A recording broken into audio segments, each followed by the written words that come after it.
इसलिए हमारे इस देश के लिए सभापति महोदय क्या कहा जाता था? गायन्ति देवः किल गीतकानि धन्यास्तुते भारत भूमि भागा स्वर्गापवर्गास्पद भाग हेतो भवन्ति भूयः पुरुषा सुरत्वात्। अर्थात ये भारत भूमि धन्य है, देवता जिसकी स्तुति में गीत गाते हैं, क्योंकि स्वर्ग में रहने के बाद भी मनुष्य के रूप में जन्म लेने को यहां लालायित रहते हैं, क्योंकि हम मोक्ष भूमि है। और वैसे ऑन द लाइटर नोट मैं कहना चाहूंगा, जो लोग मानते नहीं है कि भारत डेमोक्रेसी की, वो ना मानो तो mother in law of democracy ही मान लेना चाहिए। अब मैं ये कहना चाहता हूं महोदय कि ये देश कैसे एक था, जो वी द पीपुल कहा गया है।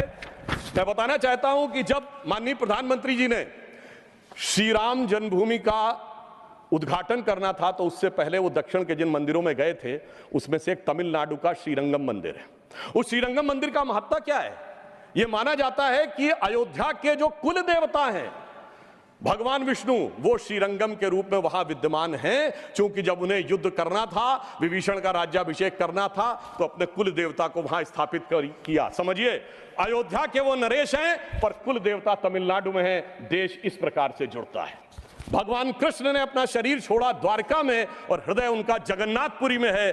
देश इस तरीके से जुड़ता है। इसके बावजूद लोगों को समझ में नहीं आता कि ये देश कभी जुड़ता था। तो मैं कहना चाहता हूं, आज भी कभी जब आप पूजा करते हैं तो हाथ में जब जल लेते हैं तो पंडित क्या बोलते हैं? गंगे च यमुने च गोदावरी सरस्वती नर्मदे सिंधु कावेरी जलेस्मिन् सन्निधिं कुरु। देश की सारी नदियों का स्मरण हो जाता है।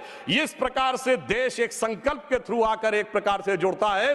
और इसीलिए इसकी डेफिनेशन भी दी गई। अगर इंडिया दैट इज भारत कहा गया है,